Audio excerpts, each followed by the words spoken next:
사람이 뜻대로 되는 게 있습니까? 내 미래를 내 마음대로 다 만들어갈 수 있는 분 계십니까? 그런 분 계시면 저에게 좀 일러주십시오. 내가 내 미래를 마음대로 다 할 수 있다. 마음대로 되는 것 같지만 사실 마음대로 되는 것이 없어요. 사실 그렇지 않습니까, 여러분? 여러분 마음대로 다 된 것들이 있어요. 그렇지 않을 겁니다. 며칠 전에 스님이셨다가 감리교 목사님이 되신 김준규 목사님의 간증문과 그리고 간증 영상을 또 지켜보았습니다. 그 김준규 목사님은 스님이셔요. 평생의 스님으로 그리고 주지승으로 아버지 밑에서 이어받아 그 일을 할 것 같았는데 그의 미래가 자기 뜻대로 안 되고 지금은 목사님이 되었어요. 경북 울진 배감사를 창건하고 강원도 지구의 불교 신도의 회장을 한 할아버지, 그리고 아버지는 대처성으로 경북 영양의 일월사 주지스님, 거기다가 아버지 뒤를 이어서 태선이라는 법명까지 받고 17년간 그 절에서 수행을 하고 불교의 모든 것들을 귀의한 이 김준규 스님이 어느 날 목사가 됐다. 도저히 이해가 안 가잖아요. 우리의 인생은 모르는 겁니다. 어느 날 그가 시주 공양하러 시내에 나갔다가 한 청년, 젊은 청년에게 신약성경 조그마한 책을 받아듭니다. 그 책을 받아들고 그 책을 읽다 보니까 석가모니는 80세에 열반하였는데 예수님은 33세에 돌아가시고 부활하셨다. 그걸 딱 충격적인 사건으로 봤습니다. 부활하신 예수, 그래 이왕에 믿을 바에야 내가 부활하신 예수를 믿어야 하지 않겠는가 하면서 그때부터 절에서 나와서 정말 가진 고생을 하면서 인생에 쓴 그 모든 일들을 경험하고 급기야는 감리교 목사가 된 김준규 목사님입니다. 팔만대장경을 그가 읽다가 팔만대장경 다란이경 38장에 보면 하시야소래 오도무유 지등야라 하는 구절이 있어요. 그 구절을 읽고 그가 깨달은 것이 있습니다. 그게 뭐냐? 이 말은 하시야소래, 언제든지 야소, 야소는 예수란 뜻입니다. 레, 온다는 겁니다. 언젠가는 예수님이 오시면 내가 전하는 도는 기름 없는 등불이 되고 말 것이다. 이게 부처님 말씀입니다. 부처님이 언젠가 예수님이 오면 나는 기름 없는 등불밖에 되지 못한다. 그것이 팔만대장경 다란이경서의 38장에 기록이 되어 있습니다. 그 말씀을 듣고 또 그는 또다시 고뇌를 하기 시작합니다. 그래, 어쩌면 내가 기름 없는 등불을 들고 다니고 했진 않은가. 그래서 더욱더 그가 말씀을 깨닫고 그리고 하나님의 종으로 새롭게 거듭나기 시작합니다. 그러고 난 다음에 이제 아버지에게 돌아가죠. 수년간이 지나서 아버지에게 돌아가는데 이 아버지에게 돌아가서 아버지가 주지스님 아닙니까? 일월사 주지스님으로 계시는데 그 스님 찾아가 70여 년 이상을 할아버지 때부터 계속 어릴 때부터 줄곧 그러한 생활을 하신 분에게 복음을 전한다는 것이 얼마나 어렵겠습니까? 그래서 그가 효도가를 지었대요. 40일 동안에 저녁마다 무릎을 꿇고 아버지 앞에 노래를 불러드렸답니다. 효도가를, 아버지에 대한 효도가를. 그런데 그 아버지가 40일 만에 이 아들의 손을 잡으면서 나도 이제 예수를 믿을게. 그래서 70여 년 평생을 스님으로 계시던 그 아버지도 예수 믿고, 그리고 또 거기에 따르는 형제 자매들도 다 예수 믿고 집사가 되고. 여러분, 살아가는 여러분, 우리 미래가 어떻게 될지 아무도 모릅니다. 평생에 그렇게 있을 줄 알았는데 그가 교회를 그곳에 다시 사찰을 허물고 거기서 교회를 세우고, 그리고 그분은 서울로 와서 중생교회를 세워서 거기에서 선임만 91명을 전도를 하기 시작합니다. 그래서 다 모이면 선임들만 모이는 거죠. 여러분, 사랑하는 여러분, 그분이 한 이야기가 있어요. 자기는 1,000원짜리 인쇄물을 만들어서 부족으로 많이 팔았대요. 이 부족만 가지고 있으면 질병도 낫고 안 되는 일도 된다. 그렇게 해서 부족을 팔아서 심지어는 수백만 원까지 받았대요. 팔면서 늘 양심의 가책을 느꼈다는 것입니다. 이것만 있으면 미래가 보장된다라고 이야기하면서 했는데 그 미래가 종이짝에 보장이 받을 수 있다는 것은 참으로 어리석은 일인 것을 자기 스스로 알면서도 그렇게 팔았대요. 양심의 가책을 그때는 못 느꼈는데 예수 믿고 나니까 얼마나 후회가 되는지, 그때 그 일을 생각하면서 눈물을 흘렸던 적이 한두 번이 아니라고 합니다. 여러분, 우리의 미래는 아무도 알 수 없습니다. 오직 우리의 가는 길은 여호와 하나님이 아실 줄로 믿습니다. 하나님만 알고 계십니다. 저도 몰라요. 제 인생이, 제가 목사가 된 것도 여러분 알고 계시지 않습니까? 저는 비즈니스맨이 돈 많이 버는 그런 꿈을 가진 그런 사람, 제가 목사가 되다니 참 웃기는 일이죠. 정말 부끄럽게 그지 말할 수 없습니다. 그런데 하나님께서 우리의 미래를 주장하고 계시기 때문에 내 인생 저도 모릅니다. 과거에 내 인생은 나의 것이라고 노래 아무리 불러봐도 그의 인생을 아는 사람은 아무도 없습니다. 사랑하는 여러분, 오늘 하나님께서 우리의 모든 인생에 직접 개입하여서 그 발걸음을 인도하고 계신다는 이 사실을 아십니까? 모든 영역에, 나의 삶의 모든 영역에 하나님이 개입하고 있다. 그래서 저는 이 신앙을 개입의 신앙이다, 이 사실을 믿는 이 신앙을 하나님의 개입의 신앙이다, 그렇게 정의하고 싶습니다. 하나님의 개입의 신앙, 그것을 깨닫는 자는 오늘 주제의 말씀 제목이 뭡니까? 하나님을 느낀다. 하나님을 느낀다. 신앙생활 하면서 하나님을 한 번도 느껴보지 못한 이유가 있어요. 그 이유는 하나님이 내 삶에 개입한다는 사실을 모르기 때문에 하나님을 느끼지 못해요. 오늘 이 시간에도 하나님을 느낄 수 있는 방법이 있어요. 이 말씀 속에 하나님이 직접 개입하여서 저의 입술을 통하여서, 오늘 이 본문 말씀을 통하여서, 요셉을 통하여서 하나님이 말씀하시고자 하시는 것을 깨닫고자 할 때에, 하나님이 개입하시는 것을 깨닫고자 할 때에 오늘 하나님을 느끼게 될 것입니다.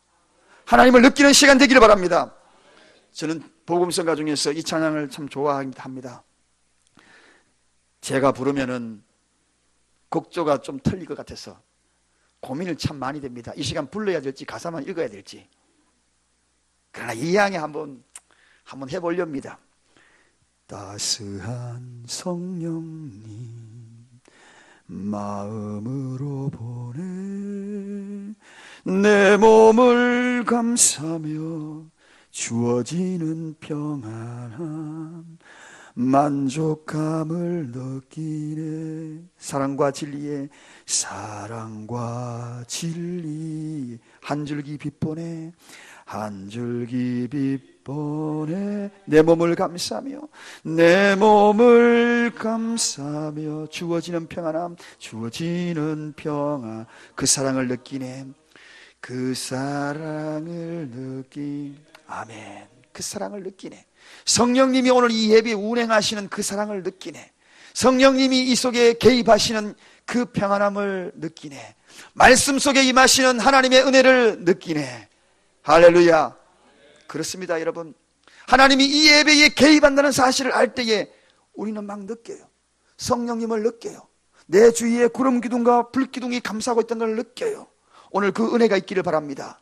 오늘 본문에 나오는 이 요셉은 어디를 가든지 하나님을 느꼈어요. 하나님을 느꼈어요. 찌릿찌릿하게 느꼈어요.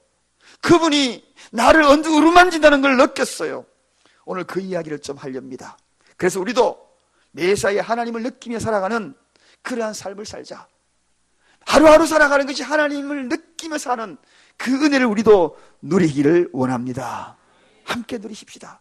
그럼 요셉이 어떻게 하나님을 느끼며 살아갔는지 오늘 그 말씀 3가지로 요약을 해서 저와 여러분이 가슴판에 팍 새기고 순간순간 하나님을 느끼며 한 주 동안 또 살아가기를 원합니다. 첫째는 모든 만남을 필연적인 만남으로 해석하면 하나님을 느낄 수 있습니다. 여러분 옆에 있는 분 한번 보실래요? 이분요, 하나님이 필연적으로 만나기, 옆으로 보시라니까 어디로 보셔요? 옆 사람을 보셔요. 왜 저 건너편에 보셔요? 옆 사람을 보셔야지. 옆에 보라니까 보기 싫은 사람 옆에 계셔요? 여러분, 이 만남을 하나님께서 필연적인 만남으로 해석한다는, 필연적인 만남 너무나 소중합니다. 부부가 만난 것도 필연적인 만남, 이거 보통 만남. 부모와 자식 간의 만남도 필연적인 만남. 성도와 성도 사이 이 자리에 만난 것도 하나님이 필연적인 만남으로 허락하여 주셨다. 그때부터 하나님을 느끼기 시작합니다. 그런 마음으로 옆 사람 눈망울 다시 한번 쳐다볼래요? 다시 한번 쳐다보십시다. 도저히 눈망울 볼 자신이 없습니까? 너무 찌릿찌릿해가지고요. 여러분, 만남이라는 건 내 의지로 된 것 같지요? 절대로 그렇지 않습니다. 결혼한다고 철석같이 믿었던 사람이 그 결혼이 파혼되는 경우가 얼마나 많은데. 저는 신혼여행을 갔는데요, 신혼여행을 제주도에 갔어요. 제주도에 갔는데 거기 신혼여행에서 둘이 헤어지는 사람 봤어요. 끝이다 하고 필름 찍었던, 옛날에 필름이잖아요. 거기서 둘이 단체로 신혼여행 옛날에 가잖아요. 한복 차려입고 머리에 딱 내리는 거 딱 해요. 제 안에 이렇게, 그때 진짜 이뻤는데 쫙 한복 입고 꼭 고무신 딱 들고 사진 찍을 때 여러 찍은 거 저래 찍은 거 있고 참 많이 찍었는데, 아, 그때로 돌아가고 싶어라. 근데 그때요, 단체로 관광버스 타고 신혼부부도 다 가잖아요.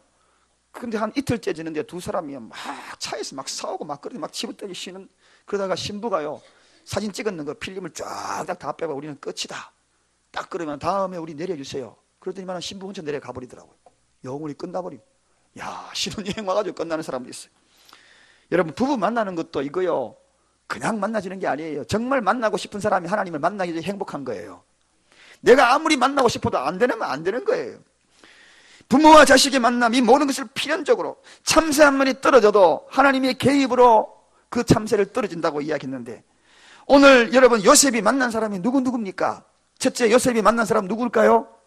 부모 만났잖아요. 부모. 또 형제들 만났고, 또 누구 만났습니까? 이스마엘 상인들 만났잖아요. 팔아버렸고. 또 누구 만났어요? 보디발 장군 만나고 그 아내 만났잖아요. 또 감옥에 가가지고 술 맡은 관원장, 떡 맡은 관원장, 떡 굽는 관원장 만났잖아요. 이후에 또 누구 만납니까? 왕을 만나잖아요. 여러분, 이 모든 만남의 한번 과정을 보십시오.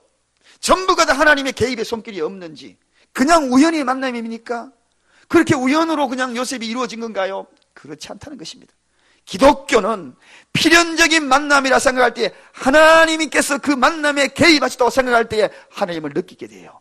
감옥 가도 그 간수장 만나면서 그 만남을 생각하니까 그 속에서, 그 만남 속에서 하나님을 막 느끼는 거예요. 이 만남 속에서 하나님이 어떻게 할까? 그러면서 그 모습을 바라볼 때에 이 속에서 깨달음이 나오고 지혜가 나오고, 이 만남 속에서 슬슬 풀려나가기 시작하고. 여러분 보십시오. 결국은 애굽의 총리가 되기까지 그의 모든 만남은 그냥 만남이 아니다. 그러므로 옆에 있는 오늘 이 만남은 그냥 만남이 아니에요. 하나님의 필연적인 만남이 있다고 생각하고 그분을 바라보면요, 하나님을 느끼기 시작합니다. 내 남편, 저 문디 같은 남편, 그냥 와가지고 그냥 술 먹고 고래고래 지르고, 근데 어느 날 갑자기 하나님이, 이 만남도 하나님이 개입하셨지 하고 눈물 흘리면서 잠자고 있는 그냥 술은 먹었다 이렇게 이야기 안 해요. 술 처먹었다 그래요. 그래가지고 잠들었는데 그 위에 눈물방울 뚝뚝 떨어져. 그러면서 하나님, 저래도 내 남편 하나님이 만나게 해준 거 아닙니까? 그러면은 그 얼굴이 불쌍하게 느껴져. 그러다가 눈물 떨어진 거 손수건 내가 또 닦아줘. 또 발 보니까 발 안 씻은 발 양말까지 벗겨줘. 양말도 닦아줘. 아침에 또 해장국까지 끓여줘. 여러분 보십시오. 모든 만남은 하나님의 필연적인 만남이다. 어느 날 갑자기 그렇게 애지중지하던 아내가 여보 하고 부르는데 그 목소리를 듣고 뒤돌아보니까 물컹하고 가슴이 웅크할 때 없습니까? 그래도 시집 누구 보고 왔나? 나 보고 왔는데 수십 년간 살아오면서 참 부지기 고생 많이 했다. 그러면서 그 만남을 하나님께서 개입했다고 생각하면요, 그 아내가 그렇게 사랑스러울 수 없어. 오늘 저녁에 집에 가서 한번 쳐다보시기 바랍니다. 얼마나 사랑스러운지. 닦여주고 씻겨주고 업어주다가 계단으로 업고 내려가지 마시기 바랍니다. 넘어져요. 여러분, 사랑하는 여러분, 우리의 만남이 하나님이 개입했다 생각하면요, 오묘한 진리를 깨닫기 시작해요. 하나님이 개입했다 그러면 성령님을 느낄 수 있어요. 하나님을 느낄 수 있어요. 요셉 보디발 장군 집에서 이 보디발 아내 만난 거 정말 악연입니다. 이런 사람 만난 것이 얼마나 요셉이 억울하겠습니까? 그런데 생각해보면 이 보디발 아내 안 만났으면 감옥에 갈 일이 있었겠습니까? 거기서 꿈 해몽할 수 있는 기회가 있었겠습니까? 여러분, 악연으로 만나도 하나님이 개입한 것을 생각하면 은혜가 되기 시작합니다. 할렐루야. 저도 과거에 전에 있을 때 교회에서 사역을 하고 또 그 이전에 사역을 할 때도 가만히 보면은 참 성도님들과의 여러 가지 만남을 많이 가졌습니다. 좋은 만남도 있지만 참 마음에 아팠던 만남도 있었어요. 돌아보면 그 만남이 모두가 다 감사해요. 왜냐하면 좋은 만남은 좋은 대로 감사하고, 또 마음의 상처가 되고 아팠던 그 만남도 곰곰이 생각해 보니까요, 그걸 통해서 나를 막 만들었더라고요. 하나님이 막 주물었어요.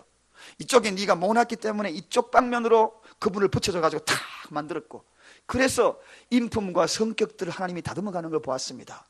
그래서 좋지 못한 만남은 항상 저는 생각합니다. 말씀의 금이구나. 내 못난 것을 지금 하나님이 잘라내려고 말씀의 금으로 저분을 붙여주셨구나. 할렐루야. 그런 경우가 얼마나 많은지 모릅니다. 모든 만남은 그렇게 바라보면 하나님을 느낄 수 있어요. 하나님을 느낄 수 있어요. 요셉은 이걸 하나님을 느낀 겁니다. 그래서 보디발 장군 아내를 만난 것도 악연으로 만나가 너무나 억울한 누명을 쓰고 감옥까지 보낸 그 여인조차도 아이고, 그 여인이 없었으면 내가 어떻게 애굽의 총리가 됐을까, 그러면서 너무 감사한 생각이 들어가는 겁니다. 여러분, 우리의 만남은, 모든 만남은 필연적으로 바라볼 때에 거기에 하나님을 느낄 수 있습니다. 이것을 그렇게 바라보지 않으면 하나님을 느낄 수 없어요. 무덤덤합니다. 꾸두살이 배겨버려요. 그러나 민감해질 수 있는 것은, 하나님을 민감하게 느낄 수 있는 것은 모든 만남을 필연적인 하나님의 만남, 그 관계로 우리를 만들었다. 그러면 오늘 모든 만남조차도, 매일은 만남도, 좋지 못한 환경의 만남도, 사람뿐만 아니라 모든 환경도 하나님의 개입이 있는 것으로 하나님을 느끼기 시작. 그 하나님을 우리 느껴보십시다. 마음껏 느끼십시다. 따스한 성령님, 나를 감싸는 그분을 느끼는 겁니다. 두 번째, 모든 것에 때가 있음을 확신할 때 하나님을 느낍니다. 여러분, 모든 것에 때가 있다.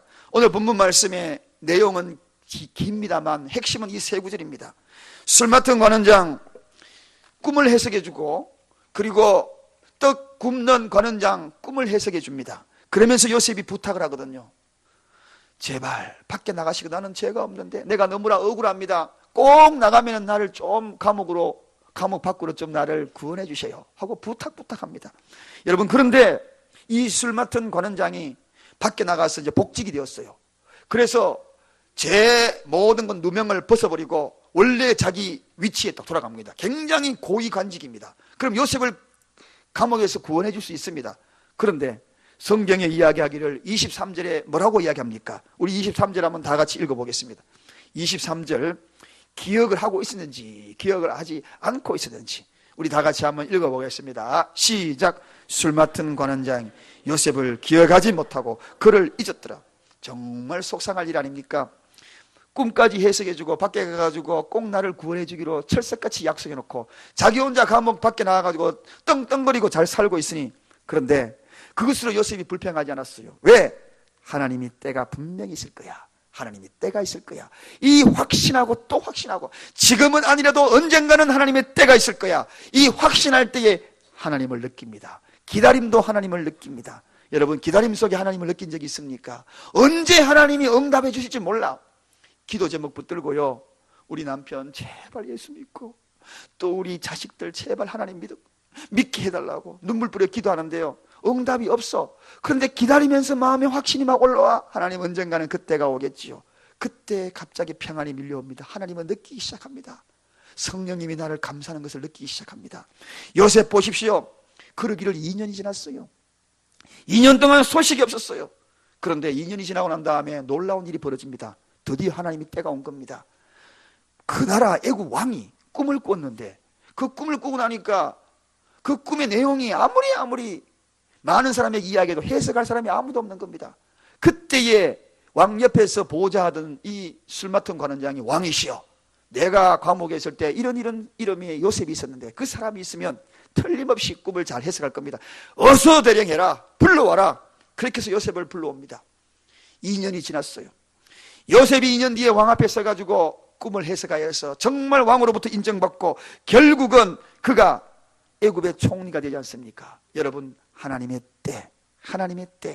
만약에 요셉이, 이 술 맡은 관원장이 감옥에서 나가자마자 바로 요셉을 구원했더라면 이 요셉은 아마도 감옥에 나와서 고향 땅으로 갔을 거예요. 그리고 아니면은 다른 곳에 가서 노예살이를 했을 것입니다. 그런데 그 기간 동안에 기다리면서 하나님의 때를 확신했다는 것입니다. 결국은 이 요셉이 그 2년이라는 그 시간도 하나님의 때라는 것입니다. 할렐루야. 오늘 기다림에 지쳐있는 분 계십니까? 이 말씀이 위로가 되기를 주님의 이름으로 축원드립니다. 지치지 말고 그 삶 속에서 감옥 같지만 최선을 다하십시오. 요셉은 2년 동안 있으면서 그 감옥에서 최선을 다했습니다. 하나님의 때가 있을 것이다. 하나님의 때에 반드시 있을 것이다. 그러면서 감옥에서 룰루룰루 하면서 오히려 열심히 일을 했습니다. 그러니까 감옥에서 감옥 전체 제수녀 총무가 된 거 아닙니까? 얼마나 열심히 감옥에서 살았으면.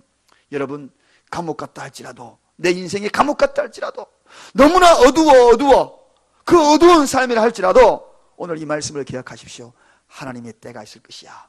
그럴 때에 찾아오시는 하나님을 느끼게 될 것입니다. 그때가 곧 감옥에서 자유함을 얻듯이 여러분들에게도 하나님의 그 때를 향하여 그때 하나님이 여러분들을 들어서 세우게 될 것을 믿습니다.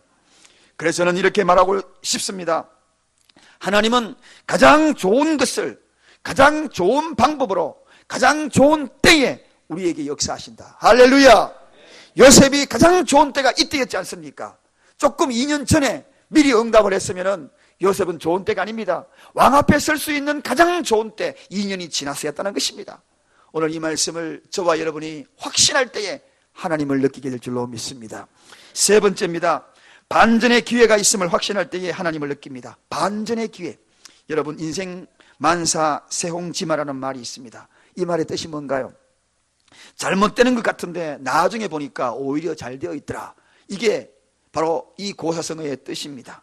잘못된 것 같은데 나중에 보니까 잘 되어 있어. 여러분, 반전의 기회가 우리에게 다 있다. 농구 경기 좋아하십니까? 저는 농구는 별로 좋아하지 않습니다. 축구나 배구 이런 거를 좋아합니다. 그런데 경기를 중계방송 보고 그런 거는 거의 없어요. 스포츠 뉴스 끝말미에 꼭 지켜봅니다. 그런데 며칠 전에 스포츠 뉴스 보니까 재미난 농구 경기가 있더라고요. 버저비트라는 그러한 마지막에, 이 버저비트라는 뜻은 농구 경기 중에서 벨이 마지막 경기 1초 한기로 삥 울립니다. 그러면 농구 경기가 모든 것이 끝이 납니다. 끝나는데 끝남과 동시에 공을 탁 던져가지고 그 공을 던지는 것, 골이 들어가면 그게 이제 점수로 이어지지요. 던지는 그 장면을 버저비트다, 그렇게 이야기합니다. 소리와 함께 던진다. 여러분, 그런데요, 며칠 전에 경기 중에서요, 어느 팀인지 모르겠는데 그 팀에서 전태풍 선수라는 선수가 있더라고요. 그 전태풍 선수가 79대 80인데 마지막에 삥 하고 울리는데 공을 딱 던졌는데 그게 골이 들어가 버렸어요. 그래가지고 79대 80인데 2점으로 농구 경기는 올라가지 않습니까? 81대 80으로 역전돼 버린 거예요. 좋아가지고 바닥에 누우니까 선수들이 그저기 막 포기하고 그냥 난리가 난 거예요. 관중석에서는 그냥 눈물 흘린 사람도 있어요. 야, 1점 차이로, 그것도 1초 차이에요. 근데 1초, 말이 1초지요. 던지는 그 순간은 0초예요. 날아가는 시간은 합산하지 않기 때문에. 시간은 멈춰버렸어요. 공은 공중에 떠 있어요. 저 공이 들어갈까 말까, 딱 들어가는 순간에 경기가 뒤집어지는 겁니다. 여러분, 저는 그걸 생각합니다. 우리 인생에, 우리 성도에도 버저비트가 있다. 할렐루야. 마지막에 이렇게 반전의 기회가 있다는 것입니다. 이 반전의 기회를 믿는 자에게는 역전이 될 것입니다. 할렐루야. 역전의 기회에 반드시 우리 하나님은 이 사실을 믿는 자에게, 우리에게 공이 들려져 있어요. 그 공이 들려져 있는 것을 버저비트 소리와 함께 던질 때에 던지는 그 공의 속도와 각도, 하나님이 함께 하셔서 그 공이 골인됨으로 말미암아 역전을 시키는 하나님의 은혜가 있다는 것입니다. 요셉은 이걸 압니다. 저 멘토 목사님이 항상 그랬어요. 신목사, 5분 10분이 중요해. 이 5분 10분을 기다리지 못하여서 넘어지고 포기하는 사람이 얼마나 많은지 모릅니다. 10년을 기도했는데 5분 10분 못 기다리가 행돌아서 버려가지고 이런 사람 얼마나 많고, 마지막 5분 10분이 아니라 저는 여러분에게 감히 이야기합니다. 1초가 아니, 이미 공이 던져졌어. 공중에 떠 있어. 그 상황에도 포기하지 않기를 주님의 이름으로 축원드립니다. 그 상황에도 역전의 기회가, 반전의 드라마가 있다는 사실. 요셉은 너무나 인생이 정말 힘든 인생, 역경이 많았습니다. 그런데 그에게 언제나 반전의 기회가 있는 걸 봅니다. 이 쌍아리만큼 반전의 기회가 있어요. 왜 그런가? 그는 믿었거든요. 반전의 기회가 있음을 항상 믿었습니다. 하나님은 나에게 반전의 기회를 주실 거야. 오늘 이 자리에 사업에 실패하고, 아니면은 가정의 여러 가지 문제로 위기를 당하고 아파하고, 그런 자들에게 오늘 이 말씀이 복음이 되길 바랍니다. 여러분들에게도 하나님은 버저비트가 있다, 반전의 기회가 있음을 믿고 나가기를 바랍니다. 창세기 41장 14절에 이렇게 이야기합니다. 바로가 요셉을 부름에 그들이 급히 가서 옥에서 내어놓은지라 요셉이 곧 수염을 깎고 그의 옷을 갈아입고 바로 앞에 가니. 여러분, 이 사실을 보시고 얼마나 갑자기 반전스러운 일이 벌어졌습니까? 여러분, 죄수로서 감옥에서 평생에 죽어야 될 이 요셉이 감옥에서 나와 수염도 깎고 그리고 새 옷을 갈아입고 왕 앞에 서서 드디어 꿈을 해석할 수 있는 버저비트를 울리는 그 순간이 돌아온 겁니다. 인생의 반전의 역전의 기회가 그에게 다가온 것입니다. 사랑하는 여러분, 우리에게도 이런 기회가 있음을 믿으시기 바랍니다. 그런 자에게 하나님을 느껴요. 하나님을 느끼는 자는 역전이 있는 것입니다. 하나님을 느끼는 자는 또 다른 하나님의 반전의 기회가 실상으로 말씀이 나타날 줄로 믿습니다. 스데반의 순교 사건을 보면서 처음에 저는 가슴이 아팠어요. 스데반, 아니 이 스데반이 왜 집사요, 당대의 최고의 신앙인인데 그렇게 돌 맞아 죽어야만 했을까? 아니 스데반은 하나님이 살려주시면 안 됩니까? 그런 생각을 했어요.